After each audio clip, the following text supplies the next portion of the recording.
Hello, friends. We are very interested to know which cities you are listening to us from, so quickly like and write in the comments where you are from. Also, share what shocking stories happened in your city or maybe even with you personally. Subscribe because the next story could be about your city or even your personal drama. Now let's dive into a new exciting story. Trevor Langley stood at the open window of his cozy living room and breathed in the fresh autumn air. The first yellow leaves had already begun to fall from the trees, and the roar of the highway could be heard in the distance. Life in the suburbs of America seemed heavenly at first glance: neat houses, smiling neighbors, morning jogs, friendly companies. But all this is just a shell that can easily be mistaken for a genuine idyll. Trevor, it would seem, lived that same, slightly bland, but absolutely prosperous life. Working as an electronics engineer for a large company brought him a stable income, and his wife, Michelle, was admired by everyone. Elegant, smart, with a keen understanding of people. However, in recent months, he has increasingly noticed oddities in Michelle's behavior. She began to stay outside the house longer, especially in the evenings. The former warm hugs and kisses turned into routine gestures, devoid of spark. And most importantly, the tenderness in her eyes disappeared and was replaced by some kind of aloof coldness. Today, Trevor was waiting for Michelle with particular concern. She said that she would stay in the city with her friends, but once again her get-togethers dragged on past midnight. For the first time in their family life, this happened more than once, and Trevor began to feel dull anxiety. They say that the heart tells you when your significant other is moving away. And although he was a fairly proud and self-sufficient man, a vague feeling grew in his chest, a premonition of betrayal. An hour later, the silence of the house was broken by the jingling of keys in the door lock. Michelle entered, trying to move as quietly as possible, apparently hoping that Trevor was already asleep. But when she saw the flickering light in the living room, she tensed slightly and looked around, expecting questions. "Are you still awake?" Michelle sighed, taking off her coat and straightening her hair. "I was waiting for you," Trevor answered briefly. He got up from the sofa and turned on the floor lamp to see her face. "How was the party?" "Oh, everything was fine." She threw her purse on the dresser and immediately reached for the phone. "The girls are delighted with a new loft in the center. The place is so trendy. We tried some new cocktails, I don't even remember the name, and then we just chatted and laughed." He listened to her, trying to recognize even a hint of insincerity in her voice. However, Michelle sounded smooth, as if she had rehearsed every word. He was very sad because he remembered how they could once talk until the morning, listening to music and sharing their dreams. Now there was like a glass wall between them. "I'm sorry I'm so late," Michelle added, seeing his gloomy face. "I understand that this worries you, but sometimes you want to relax." Trevor didn't answer. He just nodded, took his glass of water from the table, and took a sip. He felt the bitterness on his tongue, as if the water was saturated with his own doubts. He didn't want to cause a scandal, and I didn't want to show how painful her coldness made him understand. "Well," he finally said, "I'm glad you had a good time. I hope your get-togethers were really friendly." At that moment, he noticed how Michelle's eyelid trembled and her hand holding the phone tensed slightly. Fear flashed in her eyes, as if she sensed a hidden subtext in his words. But Michelle immediately pulled herself together, pursed her lips, and confidently answered, "Certainly. Would you like to call one of my friends? You will be convinced that we were really there together." Trevor understood that her friends were unreliable people, but loyal to her to the end. Testimony from one of them would have yielded nothing. However, he did not continue questioning. He just silently looked at his wife, turned and went to the bedroom, where he habitually lay down on the right side of the bed, hugging the pillow. Sleep did not come. He recalled how several years ago, he and Michelle dreamed of a trip to Europe, children, a house with a garden. And suddenly I realized that their dreams had not intersected for a long time. Michelle has become different. Is this really a midlife crisis? Trevor asked himself. Or is it all my preoccupation with work? It always seemed to him that he was doing everything for his wife, earning money, helping around the house if possible, supporting her in all her endeavors. However, deep down in his soul, he felt that a chasm had already formed between them, and this chasm had a specific name, the name of another man. In the morning, Michelle woke up before him and, trying not to make any noise, went into the kitchen. Trevor heard the door slam shut. He immediately stood up and quickly pulled on a t-shirt and jeans to catch up with her. But when he entered the kitchen, Michelle was already on the porch with the phone. She spoke in a low whisper and in a hurry. "Yes, dear, I remember. Definitely. Today at 5. No, I can, of course."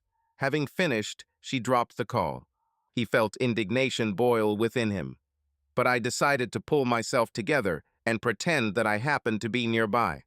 "Good morning," he said softly, trying to seem friendly. "Oh, good," she turned, momentarily taken by surprise, but then smiled. "I wanted to go get some coffee and croissants from the bakery on the corner. Is that okay?" He nodded, trying not to make eye contact. It seemed to him that if he looked, he would reveal everything that was boiling inside him. Michelle grabbed the car keys and, without waiting for an answer, quickly left. Within a few seconds, Trevor heard the sound of the engine starting. Left alone, he walked into the living room and sat down on the sofa, automatically picking up his phone. He wanted to check his mail, but his thoughts were far from work. Who was on the other end of the line? Why did she speak in such a tone? He asked himself questions. Cruel images popped up in his head that he had to push away. Michelle in someone else's arms, whispered confessions, passionate kisses, secret meetings.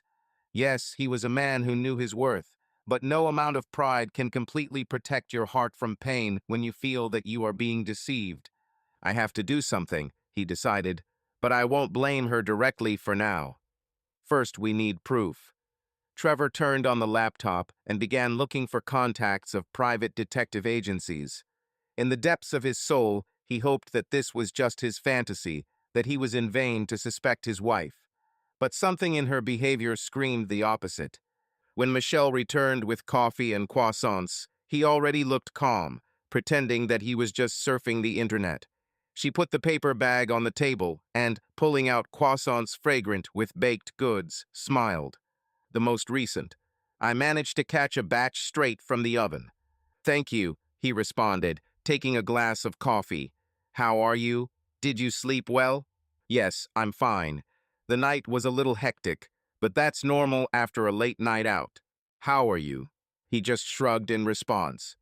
At that moment, it suddenly seemed to him that someone had replaced his former wife. He couldn't even look at her anymore. Her smile had become so false. Michelle took a short breath and, without waiting for the conversation to continue, went to the bedroom to change clothes. Left alone, Trevor took a deep breath, feeling the bitterness spreading through his soul. "Don't trust a woman," he thought. Although he was not inclined to such maxims, now these words seemed to echo painfully in his mind. When the bustle of the day gradually died down, Trevor went to work, trying to look calm. His colleagues in the engineering department are accustomed to seeing him as a reasonable and balanced man who is always ready to help. Today, he managed to maintain a mask of equanimity, even though he was burning inside. Time passed painfully slowly, and thoughts revolved around one thing: how to get evidence. During his lunch break, he went out into the courtyard and found on his phone the number of a private detective whom he had stumbled upon that morning while flipping through online catalogs. The modest ad read, "Private investigation. Fast, reliable, confidential." Trevor leaned back on the bench and dialed the number, waiting for an answer. "Hello, Detective Agency, Harper and Partners. My name is Cynthia. How can I help?" A polite female voice sounded at the other end. "Good afternoon." Trevor felt his mouth go dry and swallowed a lump. "I need to talk about surveillance. Of a personal nature." "Certainly. Would you like to make an appointment?" "Yes, as soon as possible." Cynthia suggested they come over tonight, which turned out to be ideal for Trevor. He thanked her and ended the call, feeling strangely relieved. It seemed that the very fact that he had decided to take such measures gave him strength. Later, when the working day came to an end, Trevor collected his papers and said goodbye to his colleagues. No one suspected that a storm was going on in his life. Everyone knew Trevor as a responsible and calm person, and only he knew that that calmness was a thin film ready to burst at the slightest pressure. Having met with a detective, he found himself in a small office located on the second floor of an ancient building. The windows overlooked a busy street where cars scurried back and forth and pedestrians hurried about their business. When Trevor entered, he saw a strictly dressed middle-aged woman with neatly tied hair and a sharp gaze. It was Cynthia Harper, the owner of the agency. "Have a seat, Mr. Langley." She pointed to a comfortable leather chair opposite her desk. "Tell me what's the matter." Trevor took his seat, trying to collect his thoughts. It was unusual for him to talk about this with a stranger, but he had no choice. "You see, I've been married for 12 years, and in recent months I have noticed that my wife is very distant. She often leaves in the evenings. Her behavior raises questions. It seems to me that she is cheating on me, but I have no direct evidence yet." "I understand," Cynthia responded calmly. "You want us to put her under surveillance, right?" "Yes. I need proof. I can't continue to live in ignorance." Cynthia nodded and busily made a few notes in her notebook. "Fine. We can offer a full package: external surveillance, analysis of telephone calls, and, if possible, photo and video recording. If your wife is indeed dating someone else, we will collect the necessary materials. But you must understand that this is not cheap." "Money is not a problem," Trevor said firmly. "It's important for me to know the truth." The detective nodded approvingly. "Great. Then please leave me her basic information: full name, address, place of work, car, her daily routine, what clubs or fitness clubs she attends, if you know. Also indicate who she usually sees. Perhaps you have some guesses." "There are almost no guesses," Trevor lied. He suspected Michelle had a lover, but wasn't sure who it was. "However, I feel that she began to communicate with more influential people. Perhaps it is one of the local politicians or businessmen." Cynthia listened carefully, nodding and taking notes. Her gaze remained stern and focused, inspiring trust and calm. "Okay," she said, closing the notebook. "We will start working tomorrow. I will contact you by phone as soon as the first information becomes available. The contract is for a month in advance, then we'll see about the situation." "Thank you," Trevor said, getting up from his chair. "I hope everything clears up faster."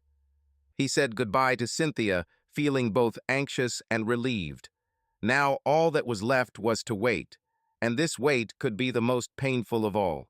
That evening, returning home, he found Michelle reading a magazine, comfortably seated in the living room. She raised her eyebrows when she saw him look a little flustered. "You came back late. Any problems at work?" she asked, putting down the magazine. "No, I was just late on business," he answered, forcing himself to smile. "How is your day?" She took a sip of her tea. "Fine. I met with a friend. We went shopping then." Michelle paused slightly. "Then I went about my small business. Nothing special."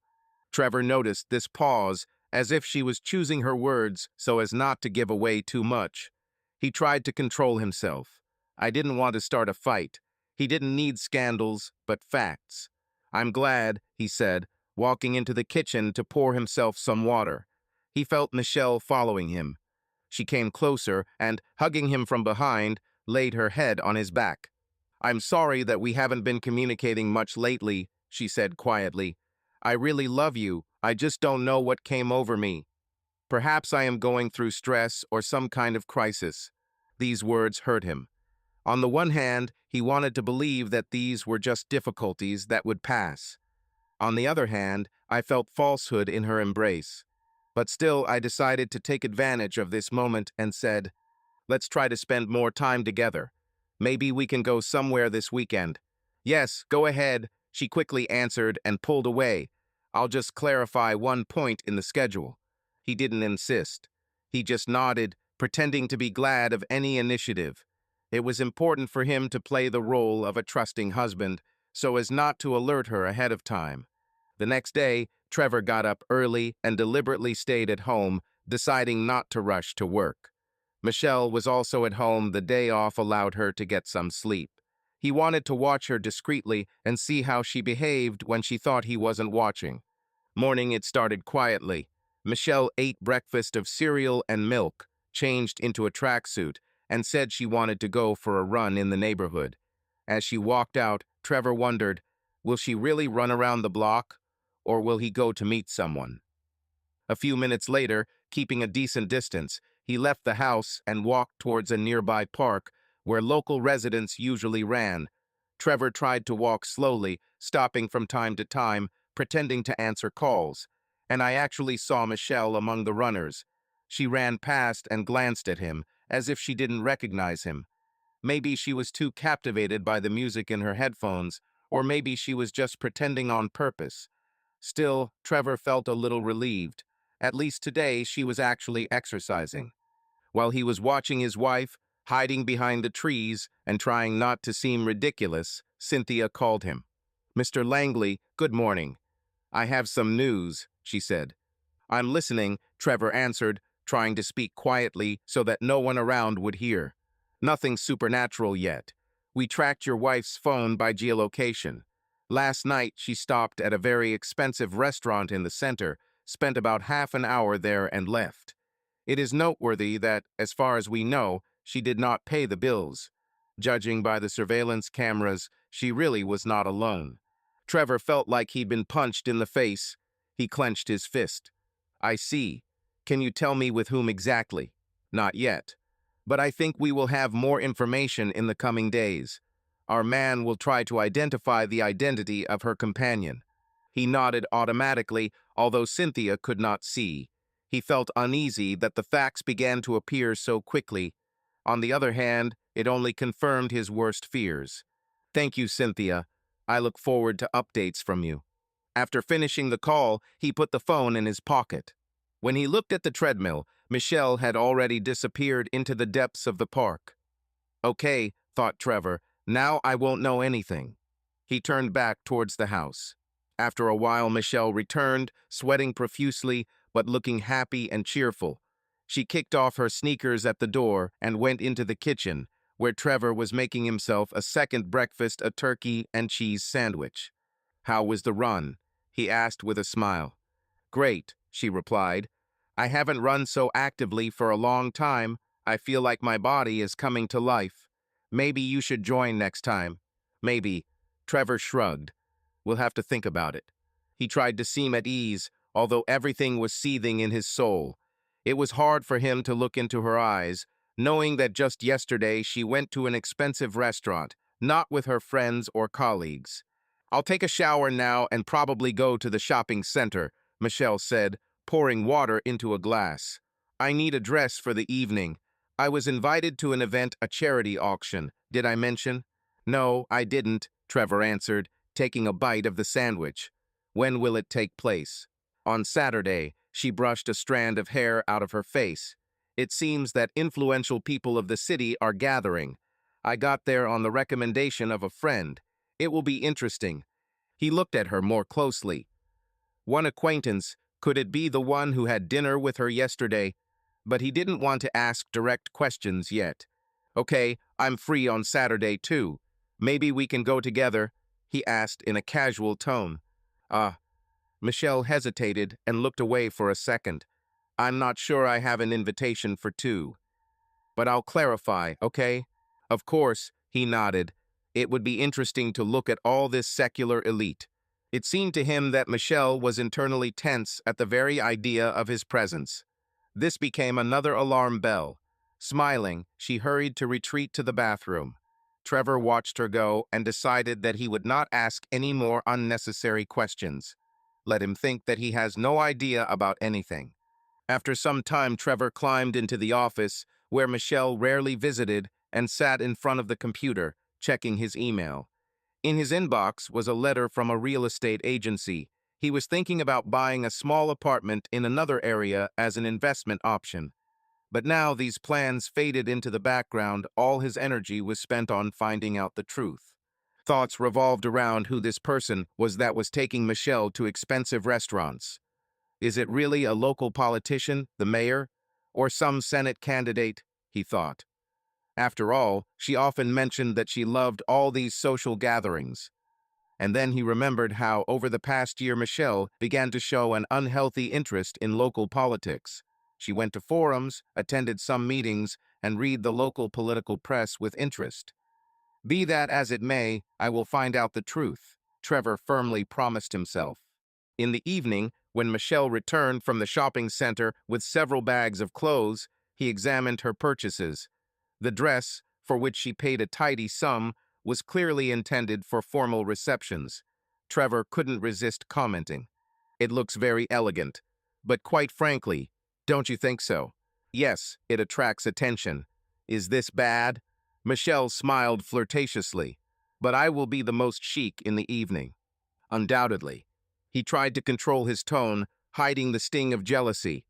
After all, this dress was clearly not bought for him, and he became more and more convinced that she was leading a double life, in which he no longer had a place. The night passed restlessly. Trevor kept thinking about how his wife, his beloved woman, could lie so cold-bloodedly. Where is their love? Their joint plans?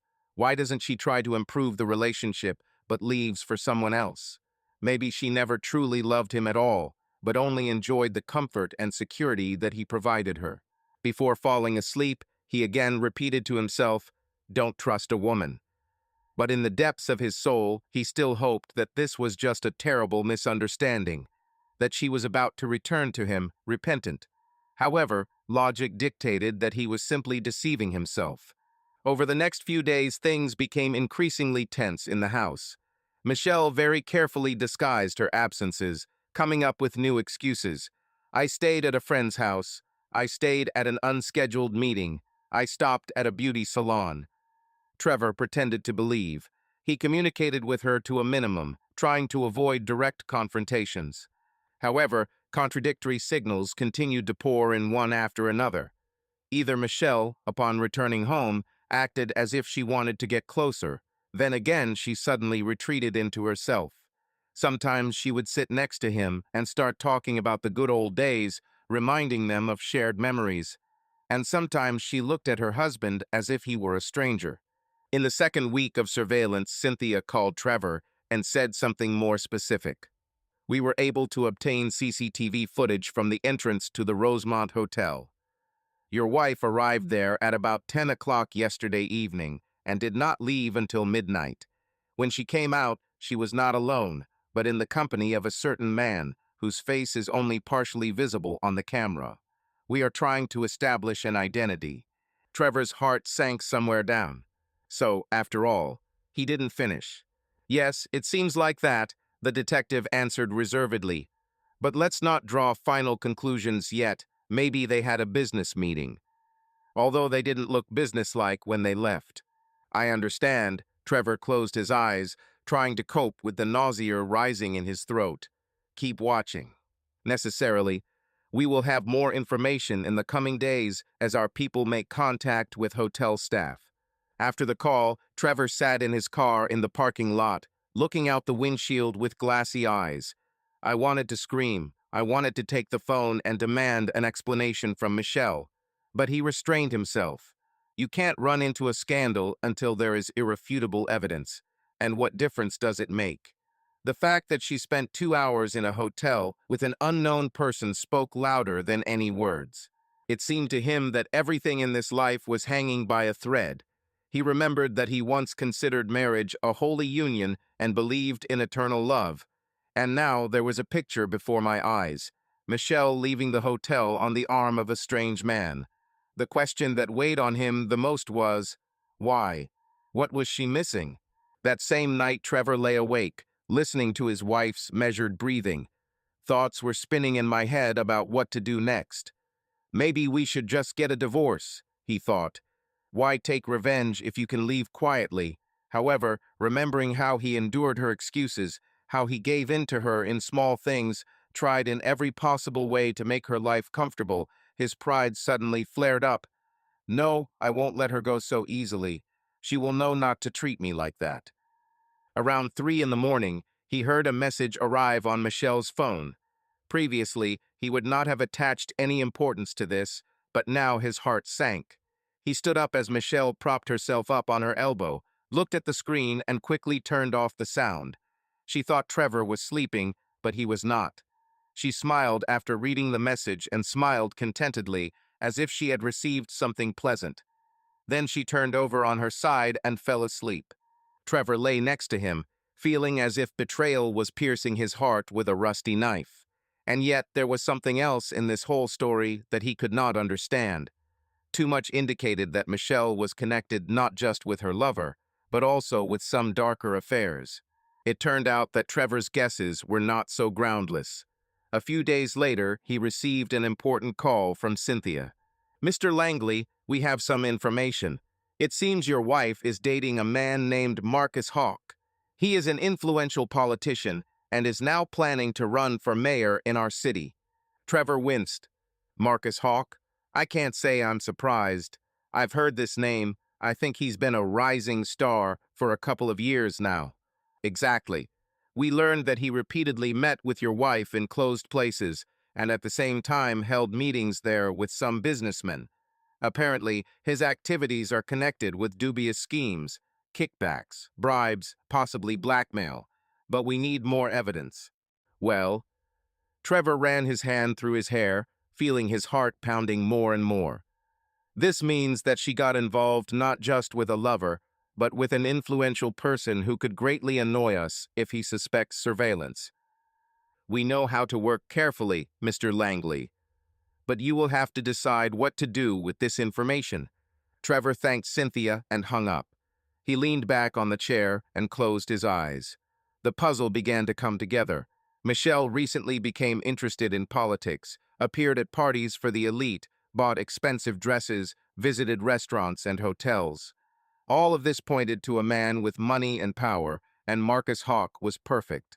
His sweet wife became the mistress of a high-ranking politician and most likely played some role in his dirty deeds. Or maybe she's just enjoying the attention and money, Trevor thought bitterly. Or maybe she was promised something. Whatever her motives, he no longer doubted her duplicity. That evening, he decided to have a tactical conversation with Michelle to understand how openly she was lying to him. When she returned home, covered in a light haze of expensive perfume, Trevor noticed that the aroma was not at all similar to her usual perfumes. He asked, "New scent?" "Yes, a gift from a friend," Michelle quickly answered, slipping into the kitchen with a smile. "I myself am in love with this smell." Very feminine, right? He followed her. "Who is this friend? Do I know her?" "I don't think we met recently at one of the social evenings," Michelle said without looking at him. "By the way, how are you doing?" "Everything is fine." Trevor felt a familiar irritation at her way of quickly changing the subject, but he restrained himself. "Yes, everything is fine. I was thinking we could go out to dinner tomorrow at that Somerset restaurant you were talking about. I would like to go out together more often." "Tomorrow?" She pursed her lips, thinking, "Listen, it won't work out tomorrow. I need to see my friend at the hospital. She has health problems there." "I understand," he nodded, pretending to take her words on faith. "Okay, maybe another time." And then Michelle, moving a little, touched her purse, and it fell to the floor. A piece of paper fell out of my pocket, on which some kind of logo was printed. Trevor bent down and picked up the paper before she could intercept it. It was a business card for a charity with Marcus Hawk's name on it as its director. He caught a glimpse of the writing before Michelle snatched the paper from his hands. "Careful," she said too sharply. "It's not yours." "Yes, I just helped," he answered quietly, looking into her eyes. At that moment their eyes met, and Trevor clearly understood that she was afraid of exposure. A second of silence hung between them. Michelle then lowered her eyes and hurried into the bedroom, closing the door. Trevor remained standing in the kitchen, clenching his fists from powerlessness. Everything pointed to the fact that her friend, supposedly in need of a hospital, was just another fiction. Marcus Hawk obviously wanted Michelle around, and she was eager to maintain this relationship. But why? Because of money? Because of power? Because of the prospects? He slowly walked into the living room and sat down on the sofa, experiencing a fit of fierce hatred. Never before had he felt such sharp, burning emotions for her. Previously, he simply loved her and was ready to forgive her minor weaknesses. But this was no longer a trifle, but a real betrayal.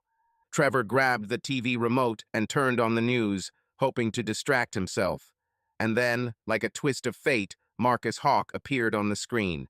He gave interviews promising the city new jobs and a breakthrough in social security. A charming man of about 40, with a confident look and a friendly smile, looked at Trevor from the screen. With difficulty containing his anger, Trevor watched as Marcus gained popularity. And behind the scenes, he thought, he is doing something dark and cynical, using my wife as a cover or personal entertainment. Trevor soon formed a plan, although he himself did not yet fully understand what strategy he would follow. On the one hand, he was overcome by the desire for immediate confrontation, to grab Michelle by the hand, show her photos and videos, and throw accusations in her face. But on the other hand, he understood that playing openly meant losing the opportunity to strike a targeted blow against her lover, Marcus Hawk. And this would be too easy an option for Michelle. She would simply go to Hawk, and that's all. Trevor wanted something more. He wanted both of them, both his wife and her influential lover, to get what they deserved. Trevor knew he could think strategically. As an electronics engineer, he was accustomed to a logical sequence of actions and subtle calculations. And now he was going to use this skill, not to create devices, but for blackmail and revenge. In the evening, while Michelle was having dinner with him, he struck up a conversation. I received an invitation to a conference that will take place this weekend. The topic is quite boring energy systems and their modernization, he said, pricking the salad with a fork. But this could bring me a good increase in reputation and a chance to increase my salary. Great, Michelle replied in a casual tone. I'm very happy for you. She pushed the plate away, not seeming to have much appetite. By the way, how was your charity auction? I definitely won't get there, right? Trevor asked casually. Michelle froze for a moment and then shrugged her shoulders and replied, Yes, I clarified. Still, it is strictly according to the lists, and I'm not sure that you would be interested in it. There will be mainly philanthropists, politicians, all this elite. Understand? Okay, it's not scary, Trevor smiled, feigning indifference. In fact, what bothered him was that she so easily pushed him away from her new, secular life. And these, you won't get there motives have been heard too often. When Michelle went into the bedroom, he noticed that she had left her phone on the table in the hallway. Trevor carefully took it and quickly, trying not to make any noise, went to his office to take a few screenshots of her correspondence, if possible. But there was a password on the phone that he didn't know. I tried to enter several combinations of their dates of birth. Everything was wrong. She's not stupid, Trevor thought, putting the phone back. Judging by how long the distance had been in their relationship, she had long since changed the shared password. When he returned the phone to its place, Michelle left the bedroom. She glanced briefly at Trevor and asked, Did you happen to go into the bathroom? I think I've run out of bubble baths there. No, I didn't come in. He lied to divert suspicion from his absence. Maybe we'll buy it tomorrow. As she walked back into the room, he breathed a sigh of relief. I almost didn't catch you, but everything turned out okay. That night his plans began to take on clearer outlines. He remembered his long-standing idea to install several hidden cameras in the house. Previously, he had no reason to do this, but now the situation required drastic measures. If she brings him here, or even talks to him on the phone, I'll have solid evidence. However, installing cameras in their own home required some caution. First of all, Michelle shouldn't have discovered them. Secondly, cameras must provide high-quality sound and image. Fortunately, Trevor had skills that allowed him to overcome these technical difficulties. He could create tiny devices from scrap parts, placing them in, say, ventilation grills or light fixtures. He also considered eavesdropping on her phone conversations, but that would require more sophisticated equipment and would be more noticeable, and such records would most likely not be suitable for official use. But Trevor was now more interested in personal rather than legal retribution.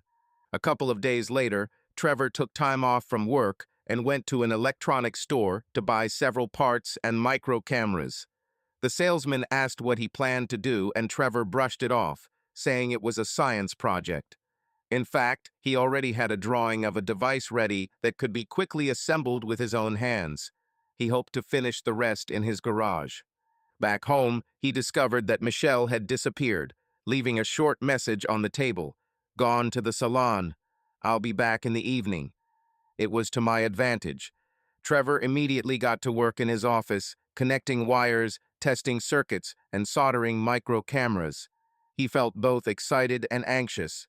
What he was doing was beyond his usual norms, but he reassured himself that this was a necessary measure to protect his own rights. After about 3 hours, the cameras were ready for installation. They were tiny and could be built into a wall or even a floor lamp. The main thing is to provide power and wireless signal transmission to his laptop, which Trevor will keep under a secure password.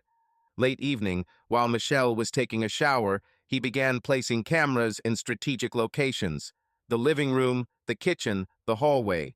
He did not immediately decide to install a camera in the bedroom. After all, it was too intimate a place. But remembering recent suspicions, he decided that it was there that the most important thing could happen. He placed a tiny camera in the corner near the ceiling, disguising it as a ventilation part.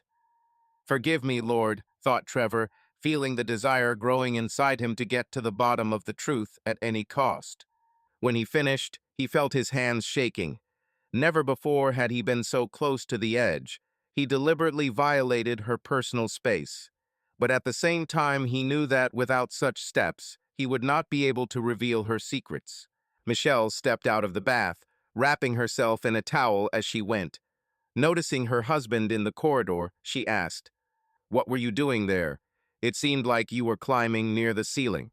"Yes, the light was blinking. I was checking the contact," he lied, trying to speak as naturally as possible. She nodded without paying more attention. At least he hoped so. The next day, Trevor checked the notes. There was nothing special in the living room and kitchen. Michelle just watched TV, drank coffee, sometimes talked on the phone, but in a very streamlined manner. There was nothing compromising in the bedroom either. She was simply sleeping, turning from side to side. So far, everything was quiet. However, a couple of days later, the cameras caught something interesting. Michelle was talking on her cell phone, standing by the living room window. "Marcus, I told you that I have my own conditions. If you don't comply." "Yes, yes, I understand that you are busy." "No, Trevor doesn't know anything. He's completely ignorant." She paused, listening to something in response, then laughed a quiet, gentle laugh. "Okay, I'll be your secret weapon, but don't forget about my requests, okay?" Trevor's heart grew cold while listening to the recording. "Secret weapon? Your terms?" It turns out that Michelle is consciously participating in some kind of scheme. This is not just a casual affair with a big boss. This is something more serious. It seemed like she was blackmailing or at least extorting benefits from Marcus. "Well, Michelle," thought Trevor, "I knew that you had become different, but I didn't think that you were so cunning and calculating. Looks like I underestimated you. And this hawk, too." Now he had a recording of the conversation, albeit without voices on the other end, but still quite revealing. He saved it, made a backup copy, and continued to wait. He wanted to gather as much evidence as possible before taking action. At the end of the second week of surveillance, Detective Cynthia asked Trevor to come to their office. When he arrived, she offered him a glass of coffee and invited him into a small meeting room. "We have clearer information on Hawk and your wife," Cynthia began, opening a folder with photographs. "Here are the pictures from the cameras at the Rosemont Hotel. Here are the fresher ones at the Il Graziano restaurant. And here's this photo taken in the parking lot near the city hall." Trevor picked up the photographs. Everyone could see Michelle and Marcus Hawk in fairly close proximity. In one photo, she was holding his hand. In another, he was kissing her on the cheek. Trevor felt his jaw tighten with hatred, but outwardly he tried to remain calm. Our people were also able to establish that Hawk is connected with a number of gray schemes in the construction business. He receives kickbacks from companies that win city tenders. and your wife seems to periodically act as a connector. She keeps in touch with the right people and perhaps transfers money. Michelle? Trevor shook his head, amazed. I knew that she was not an angel, but I didn't think that everything had gone so far. I'm afraid so. Cynthia closed the folder. As for the formal application of this data, everything is not easy. We need hard evidence to prove corruption. But if you want to use them for personal purposes, you have enough material to create a huge scandal. Thank you, Cynthia. I have to think about what to do. He put the printed photos into an envelope. For now, he did not want to show them to the police or journalists. First, we had to come up with a plan. After leaving the agency, Trevor again felt a mixture of feelings: disgust, anger, pain. He found himself thinking that he would like to see Michelle and Hawk at that very moment when they hug. I wanted to catch them in the act to see Michelle's reaction, but perhaps this was not necessary since he already had strong evidence. That same evening, he decided to wait until Michelle returned from dinner with her friends. Seated in the bedroom with a laptop, Trevor watched the empty house through cameras. The clock showed 11 in the evening. Michelle still did not appear. He looked at the screen where the hallway was visible. Silence, darkness, only dim lighting. Finally, closer to midnight, the door opened slightly. Michelle came in, wearing a dress she had recently bought. She had an expression of satisfied weariness on her face. Trevor adjusted the volume and heard her telephone conversation. Yes, my love, I'm already home. No, Trevor is probably asleep. I'll see you tomorrow afternoon and discuss how to move forward with the plan for those donors. Yes, okay. I kiss you. She laughed and turned off the connection. Her voice sounded too light for a woman who should at least feel guilty. When Michelle went into the bedroom, Trevor pretended to doze. She quickly changed her clothes and lay down next to him, but did not approach him, did not kiss him before bed. I just turned away and fell asleep. The charity auction that Michelle had mentioned a few weeks ago was coming up. Trevor knew that Hawk would be there, and with him half of the city's elite. He also guessed that Michelle would try to sneak away to spend the evening with him in a social way. But he needed the opportunity to get there, even if his name was not on the list. Fortunately, among his colleagues, there was a person who had connections in the organizing committee of the event. Trevor, without revealing the reason, asked him to get an invitation, and he helped in a friendly way.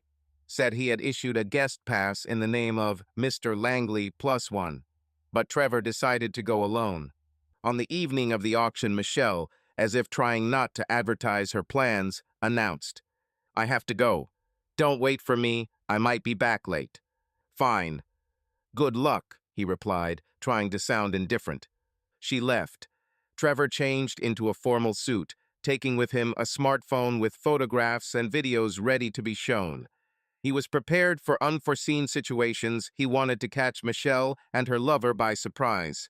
Arriving at the luxurious hall of the St. Maurice Hotel, where the auction was taking place, he went through verification, showed the invitation, and received a guest bracelet without any problems. The event turned out to be large-scale: music, buffet table, small talk, expensive outfits, and jewelry.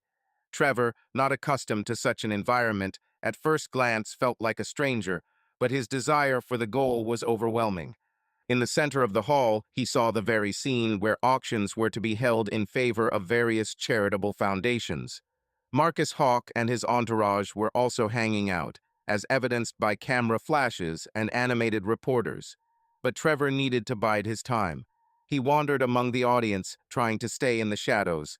And suddenly I noticed a familiar silhouette in the distance: Michelle, in the same revealing dress that she had recently bought. She stood next to Hawk, playfully touching his hand. He whispered something in her ear. She smiled. This picture made Trevor's heart ache. He felt a strong desire to approach and cause a public scandal, but he resisted. No, he said to himself, I must do this more subtly. He took out his phone, turned on the video recording, and, holding the camera at waist level, began to come closer, filming them. Luck smiled. At that moment, Hawk leaned over and he and Michelle kissed. The shot turned out to be quite unambiguous. However, as soon as he got even closer to record the conversation, Hawk suddenly looked up and noticed Trevor. He frowned, not recognizing him at first. Michelle, noticing her lover's changed face, turned around and saw her husband. And then she turned pale. "Trevor, what are you? What are you doing here?" she asked, taking a step back. "I'm also invited," he answered briefly, hiding the phone in the inner pocket of his jacket. "Didn't I tell you?" She stood there confused, trying to figure out what was happening. Hawk, quickly recovering from his confusion, extended his hand to Trevor with feigned politeness. "Marcus Hawk, who are you?" "Trevor Langley," he introduced himself with a cold smile. "Maybe you heard about me from Michelle." She seemed ready to fall through the ground. Hawk raised his eyebrows, glanced quickly at Michelle, and replied, "Oh yes, it seems she mentioned something about her husband, but I didn't know you had an invitation." "As you can see," Trevor answered, trying to hold on. "Nice to meet you. An interesting event, isn't it?" Hawk seemed about to say something else, but one of the assistants called out to him, leading him away to other guests. He looked at Michelle and said in a whisper, "We'll talk later." Michelle was left alone with Trevor. She took several deep breaths, trying to calm her anxiety. "Damn, Trevor, can you explain what's going on?" "What are you talking about?" "I just came to the auction. Don't I have the right?" He pretended that he didn't understand anything. "Or am I interfering with your plans?" She wanted to say something sharp, but restrained herself, because there were people around who could hear their conversation. "Let's go out into the corridor," Michelle suggested. They walked through the crowd of guests and emerged into a relatively quiet area near the cloakroom. There she turned to him with blazing eyes. "What kind of antics? Did you come here on purpose to keep an eye on me?" "Why not?" Trevor put his hands in his pockets. "It's interesting to see how you spend time with influential people." "I'm working on an important project," she hissed. "I intend to help the city and Marcus." "Marcus, yes, I know. You're pretty close to helping him." He looked at her face with sarcasm. "Tell the truth. Are you lovers with him?" She blushed, looked away for a second, then blurted out, "Yes, if you really need to hear it. But this is not just a love story, Trevor. You don't understand what Marcus is offering me and what prospects are opening up for me. I'm tired of living in the shadow of your mediocre existence." "Ordinary?" he asked, feeling his heart squeezing. "I thought our mediocre existence suited you quite well. A year ago, you rejoiced at every little thing we did together." "People change," she said. "I need something more than just a quiet marriage and your modest achievements. Marcus can give me access to power, to money, and I." She bit her lip, realizing that she had said too much. Trevor stood in front of her, silently absorbing these words. So that's the thing. She simply neglected their past. She was attracted by the power that Hawk promised. "Well, thank you for your frankness," he said coldly. "Apparently, you won't stop." "I know you're angry," she whispered, trying to pull herself together. "But understand, I'm doing this not just for myself, but for the sake of the future. Maybe I'll take you to the next level when Marcus wins the election." "Oh, that's how it is." Trevor laughed bitterly. "So, are you ready to return everything, but in a different format, when I will be your suitcase-carrying husband?" She wanted to answer, but at that moment one of the waiters approached, asking if everything was okay. Michelle pretended that everything was fine, and, taking advantage of the pause, turned sharply and went back into the hall. Trevor remained standing by the wardrobe, seething with anger, but also, in a sense, feeling strangely liberated. Now he heard from her directly that she considered his life ordinary and preferred a powerful politician. Well, that means that in this war, he has an even more powerful motivation to finish the job. After an unpleasant conversation with Michelle at a charity auction, Trevor went home, where he spent the entire night without sleep. He replayed her words again and again about the tiredness of their life together and the prospects that Hawk gives her. Now there was no doubt. The wife chose the side of power and money, and she was ready to leave him behind. However, Trevor understood that Michelle and Hawk were not just having a love affair, they were participating in large-scale corruption schemes. "If I can prove this, Their reputation and well-being will collapse, he thought, and this will be the sweetest revenge. The next day, he contacted Cynthia and said that he would like to increase the activity of the investigation. I need more than just photos and videos of meetings. We need proof of money turnover, bribes, and blackmail. The detective promised to use additional resources. On the same day, Trevor delved into technical details. He decided to prepare a trap not only with home cameras, but also with wiretapping, which could be slipped into Michelle, for example, in her bag or car. If we manage to record their conversation about corruption schemes, this will become compromising evidence that can be handed over to the police or published in the media. This was especially true now, when Hawk was going to the mayoral elections. Evening came when Michelle said she was moving on to her friend again. Trevor specifically insisted on giving her a ride by car. "Honey, you look so good today. I don't want you standing on the street waiting for a taxi. Let me give you a lift." "Well, okay," she agreed reluctantly. "Just drop me off near the park, and I'll walk there." Along the way, he quietly installed a small beacon under her seat. When they stopped, Michelle fixed her makeup and was about to leave. "Wait," Trevor said, pretending to kiss her. He leaned towards her, and at that moment he threw a tiny bug, previously clutched in his hand, into her purse. "Take care of yourself." She turned away from his kiss, barely allowing him to touch her cheek. Trevor pretended not to notice her coldness. "See you later," she said, and got out of the car. When Michelle disappeared, he took out his phone with a special application and checked the bug's signal. "It works," Trevor noted with satisfaction. Now he could track her movements and possibly eavesdrop on what was happening around her. Trevor felt a rush of adrenaline as he heard her talking to someone on the phone, probably Hawk. Few would have imagined that a quiet, sedate suburban engineer would be capable of such methods. Later that same evening, he sat in front of his laptop, connected to the bug's signal. The sound wasn't perfect, but it was clear enough to distinguish phrases. And then he heard Hawk's voice. "You should have brought me those documents, Michelle. This is all that stands between us and a big contract. I remember. I'll get it from Bryson tomorrow. He was just signing the papers.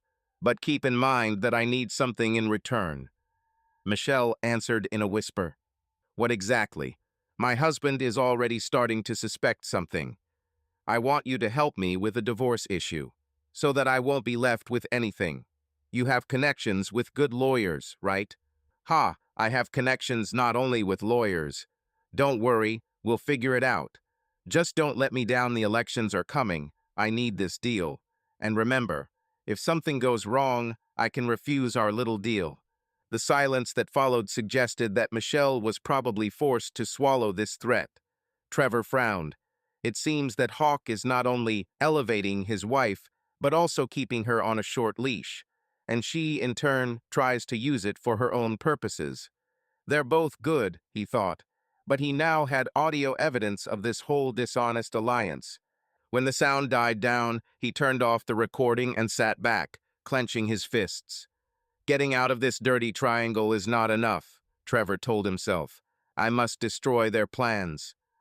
Both decided to betray me, both deserve a blow in return." Against this background, a clear concept of revenge matured in his head. Use evidence of corruption to destroy Hawk's reputation so that he cannot win the election. Show the world how Michelle is involved in all this. Achieve a divorce with the most favorable terms for herself, since by that time she will already be publicly discredited. And perhaps bring her to justice, Trevor thought, reading the transcript of the conversation. But the most important thing was that his offended pride demanded retribution, and the closer he came to the moment of truth, the more determination he gained. He spent the rest of the night going through photos, videos, and audio recordings. On the computer, I created several folders with incriminating evidence. Photo, video, audio. I made a copy of each file, uploaded them to a secure cloud, where I set a password and encrypted everything so that no one could open it without the key. If Hawk or Michelle, feeling threatened, decide to intimidate him or deal with him, he will be ready. I have reinforced concrete insurance, Trevor thought, feeling cold satisfaction. Thus ended the 10th chapter of the story, in which Trevor, a good man, knowing his worth, decided not only to find out the truth about the betrayal, he began to work out a plan on how to outplay his wife and her influential lover, striking on all fronts. New trials awaited him, but now he was not a weak-willed victim, he turned into a hunter, ready to turn their own weapons against them. Trevor Langley spent half the night staring at the laptop screen where he kept all the materials he had collected. Photographs, video recordings from home cameras, printouts of telephone conversations, and audio files with tapes provided by Detective Cynthia Harper. He knew that, in essence, he had a bomb in his hands that could destroy not only his marriage, but also the political career of Marcus Hawk. Around 3 in the morning, with his strength running out, Trevor leaned back in his chair, feeling a painful mixture of rage and strange satisfaction. Here it is, the truth. Michelle did not just cheat on him, she started a complex game with her powerful lover, trying to bargain for a better future for herself than the one provided by the ordinary husband. Now the moment has come when Trevor could decide which blow to throw to knock them both to the ground. I was reminded of the recent scene in the corridor of a charity auction when Michelle admitted to having a relationship with Hawk, justifying it allegedly with prospects. He could almost hear her voice.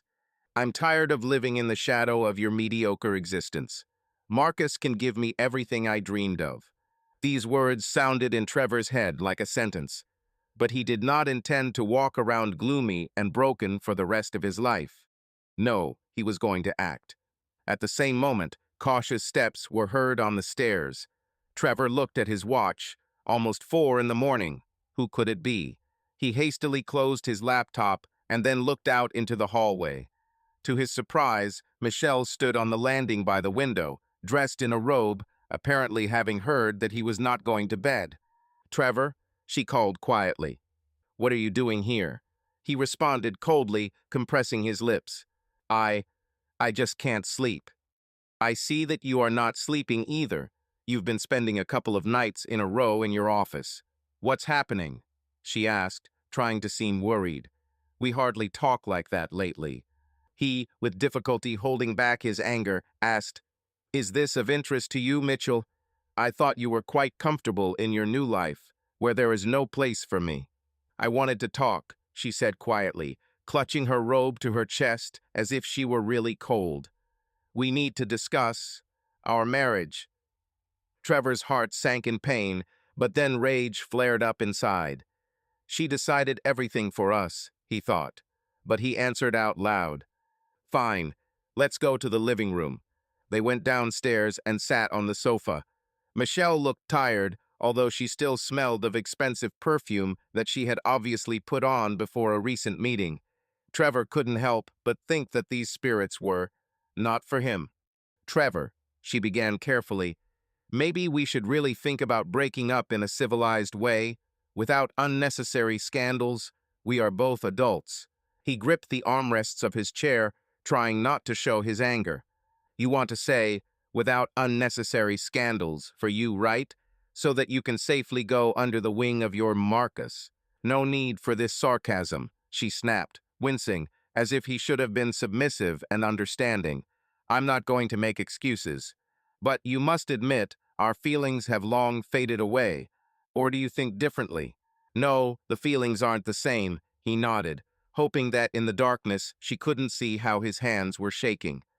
"You just know there's a nuance. If you want a divorce, I need to get guarantees that I won't remain the most deceived, humiliated person." "I'm ready to discuss the terms," she answered quietly and bit her lip, not taking her eyes off him. "Believe me, I don't want harm for you." Trevor smiled bitterly. "She doesn't mean harm," he thought, remembering everything he heard through the bugs and saw with his own eyes. "Let's do this," he said, trying to find the ground. "We'll think about the details for now. Let's not rush things. Did you say that you want to wait for the right moment? Well, we'll see when it comes." Michelle nodded, and at that moment something like relief flashed in her eyes. She probably decided that Trevor and I agree to separate on good terms.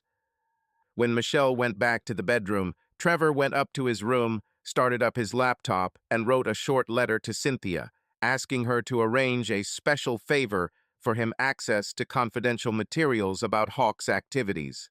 It seems that the upcoming events promise to be loud. This morning, at breakfast, Trevor and Michelle acted as if nothing had happened. He was reading an electronic newspaper on his tablet. She was scrolling through her social network feed. However, Trevor couldn't help but notice that Michelle was watching news about politics with curiosity, especially where Hawk was mentioned. Her gaze became hot whenever she saw something about his rising ratings. Marcus Hawk commented on plans to reconstruct the old embankment. Michelle read aloud, squinting.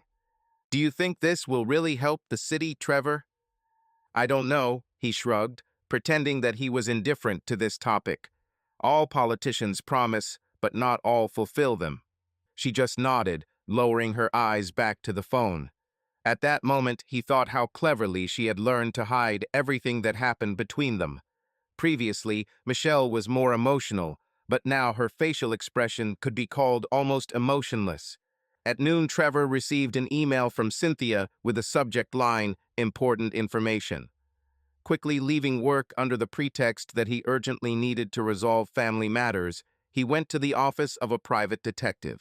The building in which the agency was located looked old and not very well maintained, but inside there was a pleasant coolness from the air conditioners and the characteristic smell of coffee. "Glad you came, Mr. Langley," Cynthia said, letting him into her office. "I have something that might interest you." She took from the safe a thin folder, on the cover of which was the name M. Hawk and marked "Confidential." "We conducted further investigation," she continued. "It seems that Hawk is not just receiving kickbacks, but is also engaged in direct extortion from a number of local businessmen. Here are transcripts of the correspondence and several testimonies from anonymous sources. They claim that Michelle helped him persuade some entrepreneurs to become friends with Hawk." Trevor leafed through the documents. His throat was dry when he read the lines, dates, amounts, and also the mention of a certain M.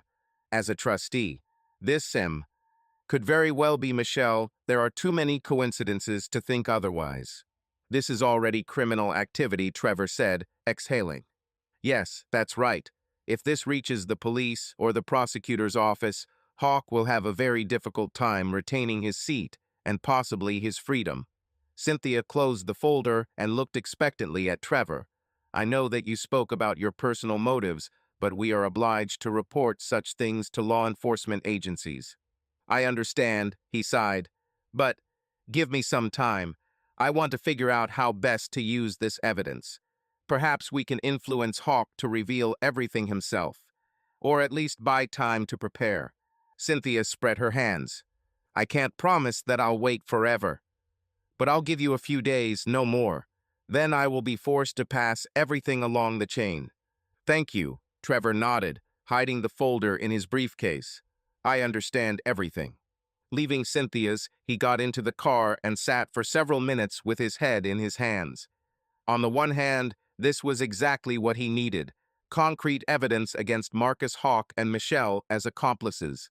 On the other hand, if he goes to the police now, he himself may find himself drawn into a lengthy investigation. And he wanted to spend my game so that they both understand who they are messing with. "Damn," he thought as he started the engine. "We have to be careful. After all, Hawk is not the kind of person you can just pin against the wall without getting an answer."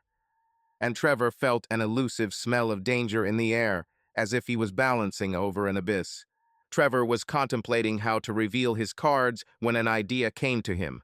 Invite Michelle to a frank conversation and discreetly write down everything she says about Hawk's scheme. If we can get a confession out of her that she helped him extort money, this will become the indisputable evidence that finally will nail them both to the pillory. That evening, when Michelle returned home, Trevor was heating up dinner in the kitchen. She walked over, taking off her coat and carefully hanging it on the chair. "It's a cold evening," she said in a low voice. "How was your day?" "Not bad," he replied, trying to look relaxed. "Listen, I want to talk to you honestly. No accusations, I just want to understand what's going on here." "Okay," Michelle agreed unexpectedly quickly. Just let's eat and then talk. I'm tired, but I also would like to put everything in its place. They sat down at the table. Trevor pretended to eat, although he had no appetite. He tried hard to appear calm and friendly. Michelle, on the contrary, seemed tense, looking somewhere at her plate, hardly looking up at her husband. When dinner was over, he suggested moving into the living room. While Michelle was washing her hands, he discreetly turned on the sound recording on his phone, placing it on the shelf under the magazines. Then he dimmed the light and sat down in a chair, waiting for her arrival. She sat down on the sofa, crossed her legs, and looked at him silently. Michelle, Trevor began, I wanted to ask how you yourself see our future. To be honest, she lowered her gaze. I'm not sure we have a future as a couple. You know about my relationship with Marcus. I'm not going to lie that everything suddenly became different, but I want you to understand that I am not trying to destroy you. I'm sorry it happened this way, but people change. Understand. What about Marcus? Who is he to you? Just a lover? Or are you planning to do something big together? She looked at Trevor with slight caution. Why do you need to know this? You still won't come back to me, even if I tell you everything. I want us to part ways with honest conditions, he said firmly. Otherwise, problems may arise later. For example, if I find out about some illegal fraud in which you participated. I don't want this to come up in court and affect the division of property, for example. Michelle bit her lip, clearly thinking about what to say. Hawk is actually working on some projects, she finally said, and I help to the best of my ability. It's in the interests of both parties, you know. If he becomes mayor, I will get status, money, more influence than you can imagine. And you. Her voice trembled. Well, I thought we could agree peacefully. So you understand that these projects are on the verge of the law? Trevor asked, feeling his pulse quicken. Maybe, she shrugged uncertainty, but all major politicians are somehow involved in gray schemes. This is the norm at the top. And does this suit you? You're a lawyer by training, Mitchell. You were going to help people, protect their rights, and now suddenly you have become an accomplice to extortion. She shuddered when she heard the word extortion.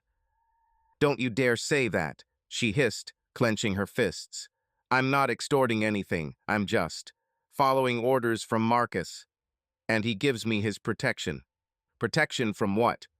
Trevor leaned forward, trying to speak more softly. From me. From the injustices of this world, Michelle suddenly blurted out and covered her face with her hands. You never understood that I've felt undervalued all my life. I wanted more. I wanted to break out of the routine dullness.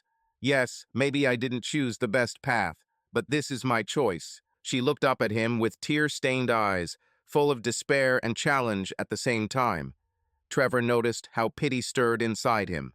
But then he remembered everything she had done to him, and his heart was filled with cold again. I won't judge you, he said. I just want you to understand the consequences. If what Hawk does comes out, you could both go to jail. I just ask you to be careful. Michelle blossomed for a moment at his concern. Are you worried about me? I was always worried, Trevor said, although he knew that this was not the same love that it was before. After all, we lived together for 12 years. She didn't answer. She just stood up silently and, dropping a sheet of newspaper on the floor, headed towards the stairs. Trevor followed her gaze. When her footsteps died down, he pulled out his phone and stopped recording. Now he had more proof. Michelle's confession that she helps Hawk with his gray activities and is aware of the risks. He listened to an excerpt of the recording, noting that the quality was quite decent. Great, he thought. Step by step, his plan approached its final point. In this war, he had more and more trump cards. The next day, Trevor decided to make a move that might seem unexpected. Get in touch with Marcus Hawk yourself. He knew that such meetings could be dangerous because Hawk probably used security and had connections in law enforcement. But Trevor wanted to check how invincible he felt. He chose the moment when Michelle, judging by the tracker data, ended up in a beauty salon, and he himself Having obtained Hawk's phone number, for which he had to throw some more money at Detective Cynthia, resolutely dialed the familiar numbers. Marcus Hawk is in touch. A confident voice came from the other end of the line. Hello, Mr. Hawk. This is Trevor Langley, Michelle's husband. Oh, there was a tense pause on the phone. What do you owe? I would like to see you and talk. Not hostile, not aggressive, just calmly discuss some details that concern me and my wife. Details. A short laugh was heard at the other end. Let's say, but why should I waste time? Because, Trevor said, trying to sound as impressive as possible, there are things that can affect your reputation, and I don't want to jump to conclusions before I talk to you in person. Silence reigned again. Hawk then replied, Fine. Come to La Argentina restaurant in the city center tonight at 8. If you give your name at the entrance, you will be shown to my table. Thank you, Trevor answered briefly and hung up. He leaned back in his chair, feeling his heart pounding. Well, a meeting with the devil himself, he thought. By evening, he put on a formal suit, taking with him a flash drive in a secret pocket, onto which he dumped some of the incriminating evidence. Everything, of course, was duplicated and hidden in different places, but he was going to use this medium to show Hawk the seriousness of his intentions. At 7:45, Trevor parked at the La Argentina restaurant, a luxurious place with a high fence, flower beds at the entrance, and a friendly doorman. Having introduced himself, he went inside, where he was met by a man in a black suit, quite large probably from the security. Are you Mr. Langley? The guard asked, examining him with a tenacious gaze. Yes, they were waiting for me. The man nodded and led Trevor across the hall to the far table, where Marcus Hawk was sitting in the semi-darkness. A glass of red wine stood in front of him, and he held a mobile phone in his hand. Seeing Trevor, Hawk motioned for him to sit down. Do you really dare to have a personal meeting? Said the politician, examining the guest from head to toe. Frankly, I'm impressed. Many people prefer to avoid such direct contact. Well, I don't like to beat around the bush, Trevor said, taking a seat across from him. I hope you do too. Hawk smiled and sipped his wine. He looked to be in his early 40s. His face was purebred, his features were regular, and his gaze was sharp, like that of a hawk. It was this look that Michelle once liked, Trevor thought bitterly. Straight to the point. Hawk suggested, I'm listening to you.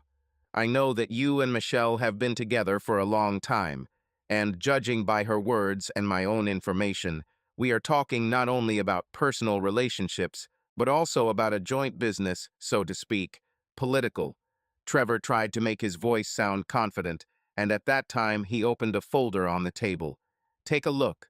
He pulled out several photographs and documents, doing it quickly and carefully so as not to attract unnecessary attention. Hawk took the photographs in his hands, and an aloof contempt appeared on his face, quickly turning into cold anger. Did you record us? He asked, almost in a whisper, but with an obvious threat. I received these materials legally, Trevor lied. However, it doesn't matter. The important thing is that your secret meetings are recorded here, not only with Michelle, but also with some businessmen who claim that you took money from them and exerted pressure through officials. Hawk was silent, looking around at the papers. Then he leaned back in his chair and laughed hoarsely. So what do you want, Langley? Money? Fame? Maybe a position in my future administration? Or are you counting on indulgence in court if you decide to divorce your wife? Trevor felt contempt flare up inside him for this man who so confidently believed that everything could be bought. I don't need money, he replied. Position even more so.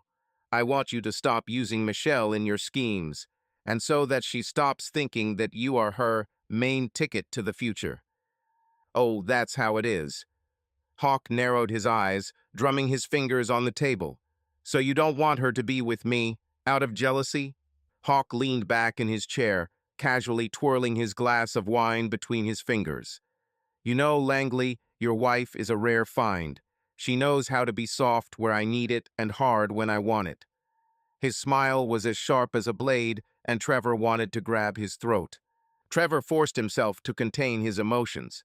I have long accepted that she is your trophy, But you both must understand, if this information gets to law enforcement or, say, the press, your career will end, and she, too, may be charged with complicity. If you decide to go all in, I can use other leverage, Hawk chuckled. I have connections, and you have the ordinary life of an engineer. You can't even imagine how easily you can be closed out of the blue by planting evidence or fabricating a case. Trevor felt a pang of fear, but did not show it. Of course you can try, he said, taking the flash drive out of his pocket. But I'm not a fool. All the information is securely encrypted, and in the event of my unforeseen death, the materials will automatically go to the right addresses. I thought about this moment. Marcus bit his lip, looking at the flash drive appraisingly. And what do you really want? I want you to officially break up with Michelle, Trevor said calmly, and did not involve her in further operations. Leave her alone, and give me a chance to deal with her legally if a divorce is needed. In addition, I want you to temporarily remove her from your team and not involve her in the election race. Interesting, Hawk said quietly. What if she decides to be with me? Let him decide. But if I find out that she is involved in criminal schemes, I will use what I have. His interlocutor was silent for a long time, reading Trevor's every word, as if trying to read the true intentions on his forehead. Okay, Hawk said finally, I will think about your demands. But I warn you, you are playing a dangerous game, and the consequences can be unpredictable. Trevor nodded, standing up from the table. Thank you for the meeting. I will wait for your decision. And without waiting for an answer, he went to the exit, feeling the guard's heavy gaze on him, and realizing that he had entered into an open confrontation with a person for whom moral principles were an empty phrase. But he didn't retreat. The goal was more important than fear. A couple of days after meeting Hawk, Michelle suddenly stopped spending the night at home. She called Trevor and said that she was staying with a friend, referring to some problems that she needed to solve. Trevor suspected that she had contacted Hawk and was now testing how strong her husband's position would be. He eventually received confirmation of this when he heard from the audio recording from the bug in her bag. Michelle's voice. He's clearly up to something. He's talking about compromising evidence. No, I don't understand why you're so calm, Marcus. You don't know Trevor. He may be quiet, but if he decides to act, he will go to the end. Hawk's voice. Trust me, honey. I'll take control of the situation. Langley won't dare go against me openly. And even if he goes, he will soon regret it. Trevor's heart beat like crazy as he listened to these lines. Each phrase confirmed that Michelle was not going to leave Hawk's circle of influence and, moreover, was seriously afraid for her safety. The next evening, Michelle finally returned home. Trevor was sitting in the living room when she came in, took off her shoes as usual, and walked inside. He noticed that she looked tired and emotionally drained. Her eyes seemed to have lost their sparkle. Trevor, she breathed, throwing her bag. We need to talk. With pleasure, he replied, looking up from his laptop. Come in, tell me how you are doing. She came closer and sat on the edge of the sofa. I know that you saw Marcus. He told me. Why did you arrange this meeting? I wanted to suggest to him not to drag you further into his affairs, Trevor answered, without taking his eyes off her face. And judging by the way you're acting, he didn't really listen, right? Michelle frowned, clutching her knees with her hands. He says that you have incriminating evidence and that you are blackmailing both of us. This is true? I would call it insurance, Trevor corrected. You've both gone too far. I don't want people to think that I just meekly gave up. Oh my God, Trevor. Michelle looked up at him, her eyes full of tears. What have we turned our lives into? I just wanted to break out of the routine, but I didn't think it would go this far. He looked at her, trying not to give in to pity. Everything has consequences. I thought that love for a politician was one thing, but participation in corruption was another. But as it turns out, it is inseparable. I don't know what to do. Marcus says that he will not tolerate blackmailers and has already launched his channels to scare you. She shook with fear. You don't understand. This man is really capable of destroying our family, careers, everything in the world. Our family he already destroyed, Mitchell, Trevor said, smiling sadly. Yes, and you are with him, so I don't have much to lose. She covered her face with her hands, trying to stop the sobs bursting out. Trevor felt a sick pity for her stir in his soul, but he did not allow himself to soften. Tell me, he said more softly, what do you really want? Should I stay with Hawk, risking everything, or try to return to my old life, albeit without our love, but at least without prison? I don't know, Michelle whispered. He threatens that if I leave, he will make sure that I am accused of all his dirty deeds. And if I stay, sooner or later, it will all be revealed. She sat huddled in a ball, no longer looking like a confident woman, but like a hunted animal. Trevor slowly stood up, walked to the window, and looked at the dull landscape of the yard. The only way to get out of it, pull it into the light all. Then no one can use you. Do you think they will believe me? She asked bitterly. If we have enough evidence, they will believe it. And Hawk will go down. And you, perhaps, will get off with a suspended sentence or even come out clean if you help the investigation. Agree, this is better than remaining his pawn.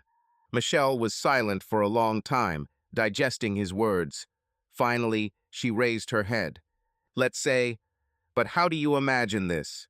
Shall we go to the police and tell them everything? Exactly. And Cynthia, my detective, is also ready to help because she has a lot of data on him. But we need to act carefully so that Hawk does not find out about our plans ahead of time. Michelle froze. Trevor could almost see her fear of Hawk and her reluctance to go to prison fighting inside her. Finally, she said, barely audible. Fine, I will think. But Trevor. She looked at him with moist eyes. I'm no longer sure that I can trust anyone. He looked away. Don't trust a woman, he whispered quietly, almost to himself. And even more so for the woman who betrayed her. But there's too much at stake here, so we should at least try to cooperate. Michelle didn't answer. She just brushed away her tears and, without saying another word, went upstairs. Soon the bedroom door slammed shut. Trevor remained in the living room in complete silence. He knew the decisive moment was near. Either she agrees to take a step against Hawk or remains with him until the end. And then Trevor will have to act without her participation and perhaps without any pity for her. A few days later, Michelle reluctantly agreed to meet Cynthia Harper at the detective agency's office. Trevor insisted that their three-way conversation could clarify the position and show what factual evidence was already available and how it could be disposed of. When Michelle crossed the threshold of the office, she looked uncertain, as if she was afraid that at any second the door would open and the police would come in to arrest her. Cynthia greeted her with cold professional courtesy. Good afternoon, Mrs. Langley. I've been waiting for our meeting for a long time. Have a seat. Michelle sat down opposite her, nervously fiddling with the handle of her purse. Trevor took a seat next to her, trying to give his wife some peace of mind, although he did not feel much sympathy. You already know, Cynthia began, turning to Michelle, that we have serious evidence pointing to the criminal actions of Marcus Hawk. The participation of third parties such as yourself is also seen in a number of episodes. However, if you decide to testify against him and provide additional information, you can count on mitigation or avoid punishment altogether. Do you want me to pass him? Michelle whispered, turning pale. But he knows who I am. He has connections. He will find me, take revenge. I understand your fear. Cynthia sat on the edge of the table, crossing her arms over her chest.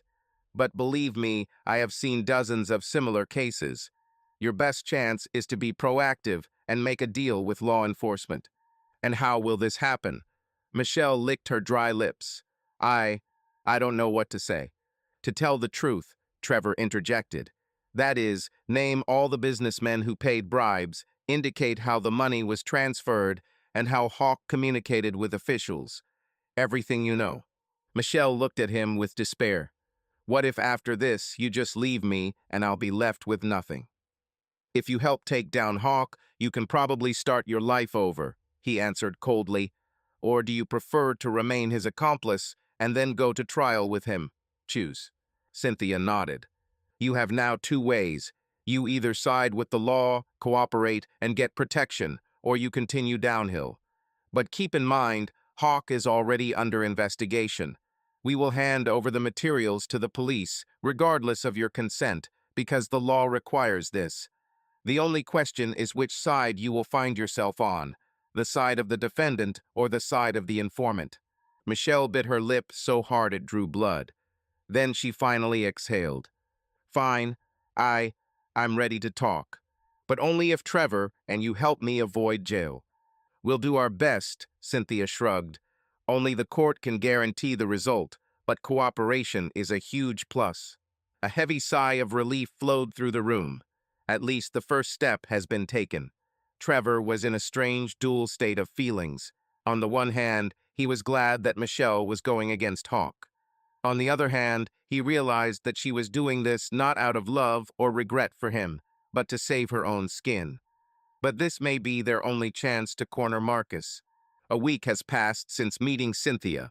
Michelle began giving detailed statements, which the detective carefully recorded and prepared in a format convenient for transmission to law enforcement.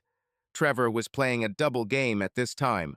On the one hand, he supported his wife in her decision to cooperate. On the other hand, he was playing it safe by keeping his own copies of all materials.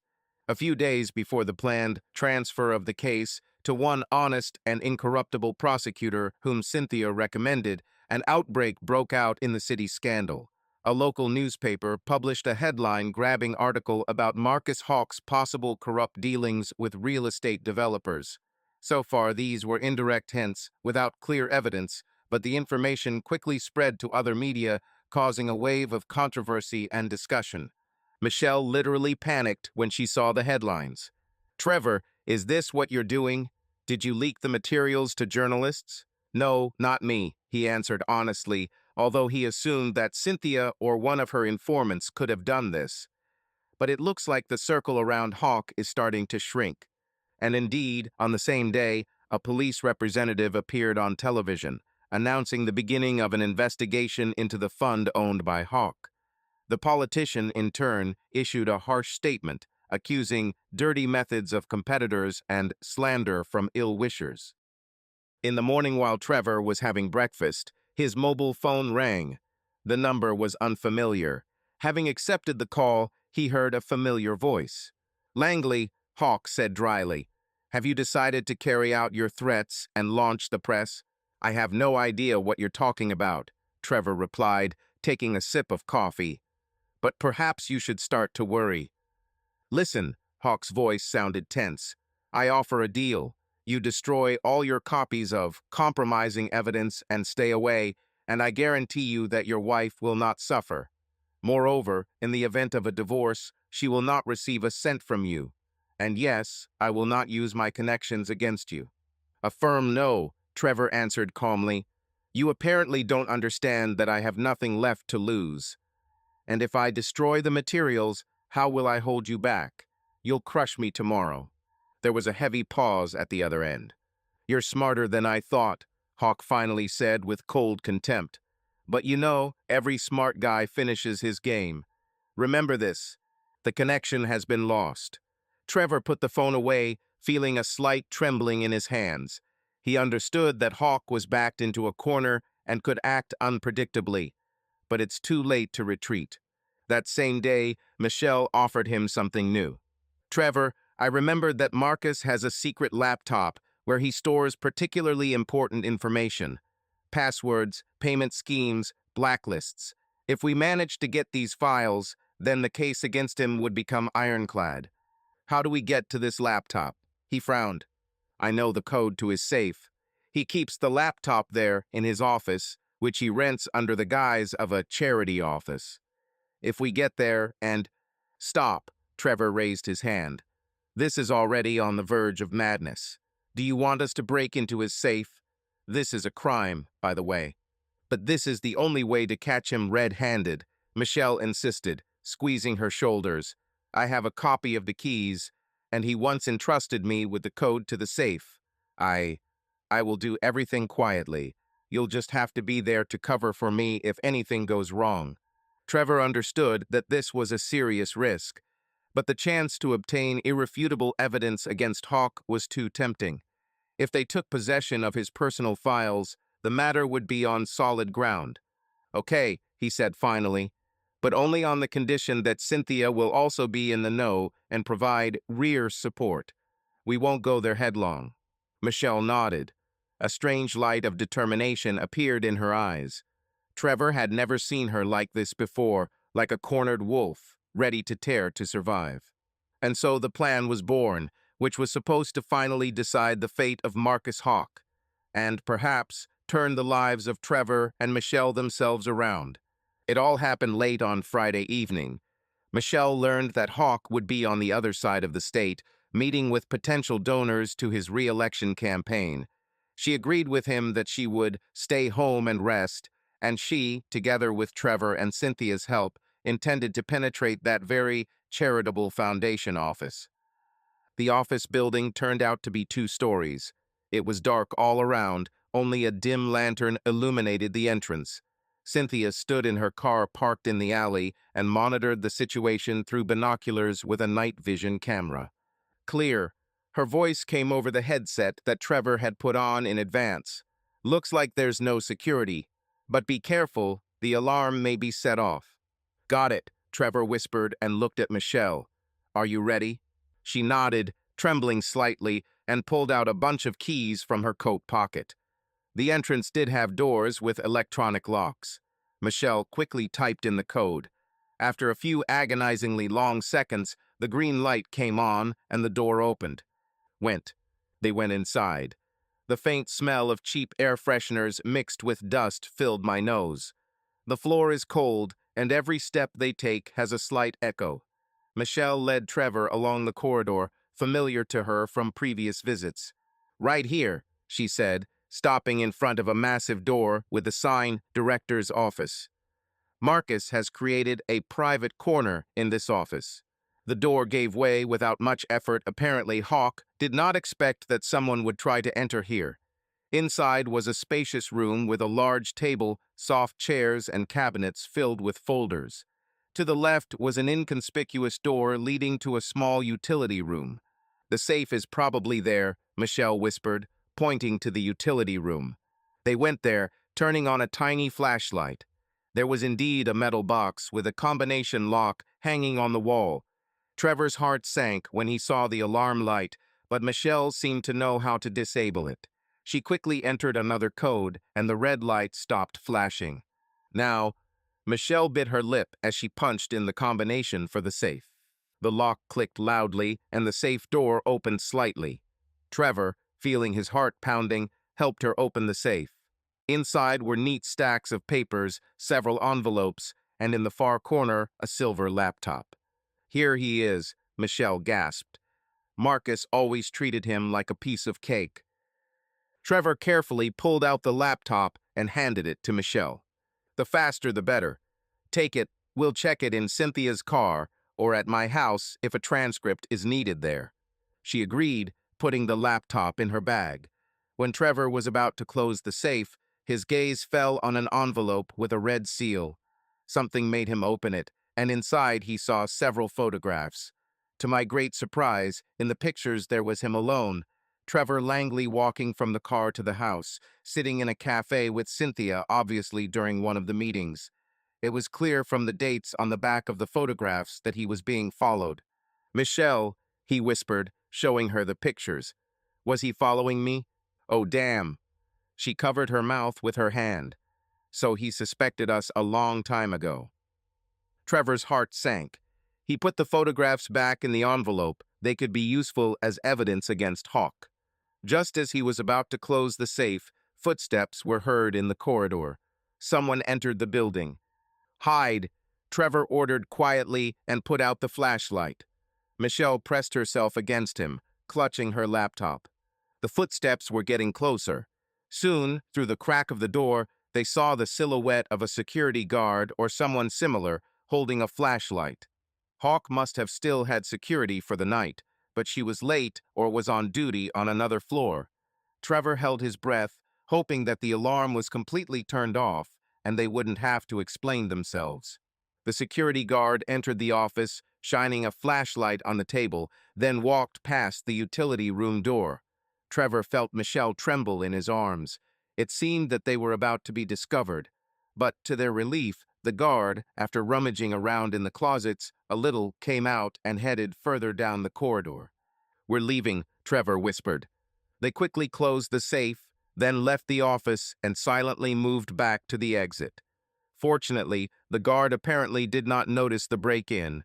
There were almost no signs of tampering, and the alarm sensor was quietly turned off from the inside. Finally, having reached the front door and making sure that there was no one around, they went outside. Cynthia, noticing them through binoculars, sent a short signal that the car was open. Running into the detective's car, they breathed a sigh of relief. Cynthia quickly started the engine and drove off. "So how?" she asked, looking at Michelle's sweaty and pale appearance and Trevor's tense appearance. "We got his laptop," Trevor replied, "and they found something else in the safe. He was watching me." Cynthia shook her head. "This is a bad signal. This means that he was probably preparing a response to your blackmail."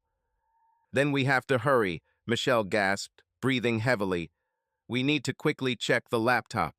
Thus began the Night of the Brave, in which the ex-spouses and the detective became a single alliance to find damning evidence against the all-powerful politician. All three understood. There's no turning back now. Hiding in Cynthia's small house, where she brought Trevor and Michelle, they were finally able to calmly open the laptop and see what was there. Cynthia sat down at a small desk, connecting her laptop to her devices. "So, the password. Let's try to guess.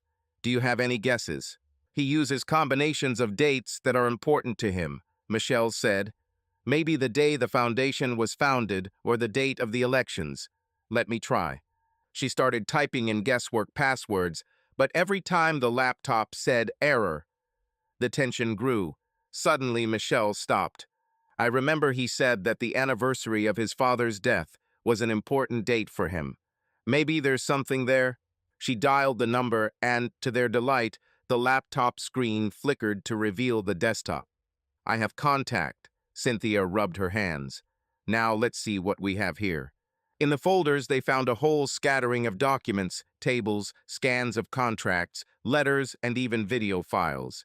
It quickly became clear that this was the real dark heart of Hawk's empire. There were money laundering schemes, screenshots of correspondence with officials, evidence of bribes and blackmail, as well as references to large sums received by various intermediaries. Michelle gasped in horror when she saw their initials under some documents. It turned out that Hawk recorded every step of his team in order to have leverage over them. "This is the real devil," said Trevor, looking at these documents. "He can set up anyone he doesn't like." "But now it will work against him," Cynthia added. "We will give copies to the prosecutor. That's just." She froze when she heard the phone on her desk ring. Seeing the number, Cynthia frowned. "One moment. This is from the district attorney's office." She answered the call and, turning pale, listened to what she was told. Then she thanked the interlocutor and hung up. "Bad news," she said, looking around at Trevor and Michelle. "It looks like Hawk learned about the office break in a few hours ago. His laptop is missing. He reported to the police about the theft of important documents and plans to create a media scandal, claiming that he is being illegally persecuted by his competitors. So he's trying to discredit any materials in advance," Trevor guessed. "To say that all this is fiction, fake, taken out of context." "Exactly. And if he pulls this off skillfully, then one can imagine that you, Mr. Langley, are exactly the same accomplice who wanted to ruin his career for the sake of family drama." Michelle grabbed her head. "Crap. He will make criminals out of us while we prepare to expose him. I told you he could pin us down." Cynthia, gritting her teeth, began quickly copying files onto several flash drives. Calmly, "We have the originals, and most importantly, evidence that everything was on his computer. We can hand them over to the prosecutor personally, as well as to several other honest journalists." Once the public sees the real correspondence and diagrams, Hawk's lies about the fakes will fall apart. Trevor nodded, but he had a growing feeling inside him that Hawk would not go down without a fight. Remembering the words about his connections, Trevor understood that the other side could hire the best lawyers and PR specialists to clean up or turn the situation around. However, they have already gone too far. Now all that remained was to go to the end. "Let's go to the prosecutor," Trevor suggested. "Straight away. Night may not be the best time, but let him know what's going on before Hawk starts spreading his propaganda." Cynthia agreed. Michelle, trembling, said that she would also go because her testimony was decisive. So, late in the evening, they left Cynthia's house and went to the district attorney, who, according to the detective, was an incorruptible man and had long sought to get to the truth about Hawk's affairs. The story ended the next morning when, after long hours of explanations and showing files from the laptop, the prosecutor made a decision. Criminal charges will be filed against Marcus Hawk, and Michelle will receive the status of a witness actively cooperating with the investigation. Detective Cynthia provided all additional materials, including audio recordings, and Trevor signed a statement saying he was ready to act as a witness. The following weeks turned into a storm. Press came out with loud headlines. Marcus Hawk accused of corruption. Political elite, who just yesterday adored Hawk, began to make excuses. Some sponsors urgently refused support.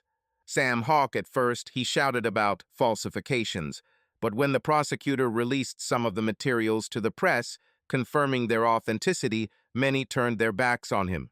As for Michelle, prosecutors allowed her to remain free on a written promise of cooperation. She met with investigators several times and talked about all the details of Hawk's scheme. She faced probation, but in exchange for a full confession and assistance in justice, most of the charges could be dropped. Trevor finally, he was able to calmly breathe, exhale, realizing that his nightmare life with the woman who betrayed him had come to its logical end. They signed divorce papers, and Trevor managed to achieve very favorable conditions for him.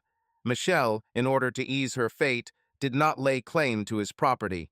As a result, he kept the house and all financial assets, and her share was reduced to insignificant amounts, just enough so as not to starve during the trials.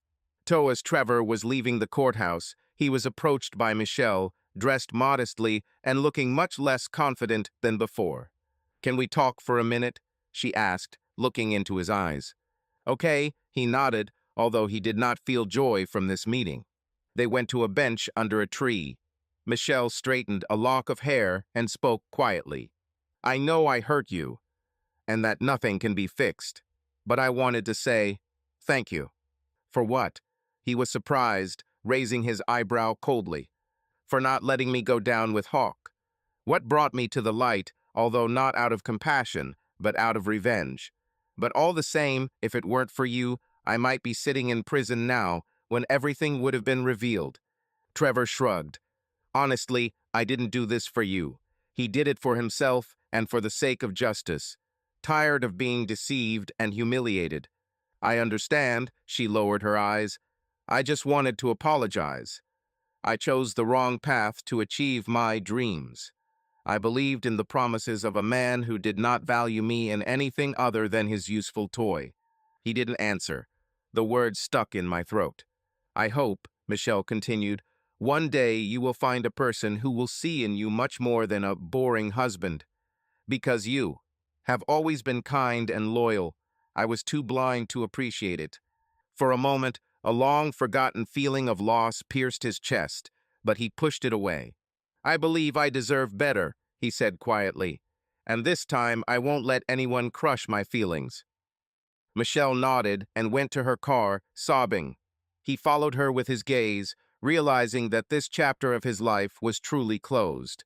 They are no longer husband and wife, but two people connected by a tragic story of betrayal and crime, but now each will go their own way. Finally, for Trevor, it began with the fact that, after waiting for the court verdict to drop a number of charges against Michelle and the complete arrest of Hawk, he returned to his usual activities, working as an engineer, communicating with friends, long walks in a quiet suburb. But he was already a different person, more careful, stronger. He felt the taste for life being revived in his soul because everything deceptive and rotten was left behind. One evening, leaving the office, Trevor came across Anna, an employee from the accounting department who always treated him kindly. Previously, she timidly greeted people and blushed. This time, she became bolder and offered to have dinner together. Trevor suddenly realized that life goes on, and that perhaps he will still have a chance for a real, sincere feeling. "Let's go have some coffee over there, around the corner," Anna suggested. "I know one cozy place." With pleasure, he smiled, for the first time in a long time experiencing warmth in his chest and not pain. And walking next to Anna, he felt that a new chapter in his life was just beginning. Don't trust the woman, it occurred to him. No, rather, you need to distrust betrayal. But that doesn't mean love is impossible. Thus, Trevor Langley, having gone through betrayal, corruption, intrigues, and serious danger, found the strength to unravel the insidious plans of Michelle and her influential lover. He emerged from this ordeal with a clear conscience and a readiness to move on, without the oppressive burden of betrayal. Hawk's story ended in a high-profile trial that is sure to make more noise in the coming months. But for Trevor, the worst is behind him. And let him never forget the pain that his wife's betrayal caused him, but now he knew exactly his worth and would never again allow anyone to manipulate him or use him in dirty games. He drew conclusions from this difficult story and moved on, forward to a new life and perhaps to a new, more sincere love. Sometimes it seems that betrayal necessarily breaks a person. But in the case of Trevor Langley, it happened differently. The accumulated pain did not destroy his soul, but only hardened it. He realized that sometimes you have to take risks, fight for justice, and not fear the powers that be. After all, when the truth is on your side, and reason and pride do not allow you to break, even the most cunning conspiracy collapses like a house of cards. Trevor no longer blindly trusted women, but learned to believe in himself. And perhaps this became his most important discovery and that very beautiful victory which he deserved. Subscribe to our channel so that your love doesn't cheat on you, and go ahead and listen to the next story, because this story is nothing compared to the next one. If you're under 18, don't even think, click to the next one.